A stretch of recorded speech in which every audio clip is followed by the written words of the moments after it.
Why buy when you can DIY? And I'm on every shopping site, like, where's the magic?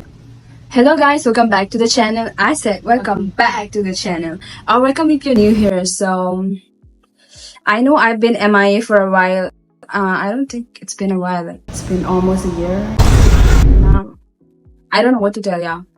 So I'm back in my hometown, and this is my sister, by the way.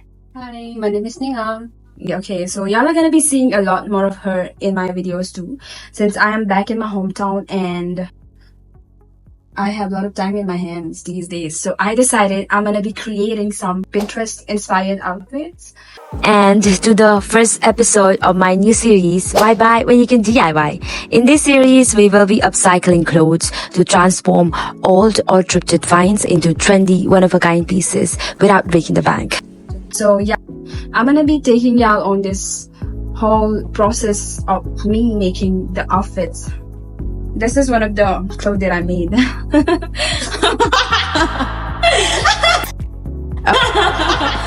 Concerts coming up, and I'm on every shopping site, like, where's the magic? But everything was either too basic or took ages to ship. So I'm like, forget it, I got this. Trip to the skirt, pulled some inspo from Pinterest, and decided it's makeover time, baby. Step 1, scissors. Okay, so here's the skirt. I used the measuring tape to measure the length of the skirt that I want it to be, and I used a piece of fabric to get the perfect cut. Made my first shop, and here's a fun fact. Guess where's the bottom piece is going? Yup, it's the new top. This look is about to go from thrift store to red carpet ready. Stay tuned. And here's the final outfit. I didn't film every step of the process, but trust me, it was a vibe. Now, let me set the scene. I am at the Iyaz concert, the guy I grew up jamming to. Can you believe it? This look went from thrifted to absolute showstopper. Check out these clips of me soaking in the energy, singing my heart out, and just living my best life. It's moments like these that make all the DIY hustle totally worth it.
And that's a wrap on today's DIY. I hope you loved it. If you did, give it a like, share it around, and subscribe, because I'm already working on the next project and you won't want to miss it. Thanks for watching. See you soon. Bye.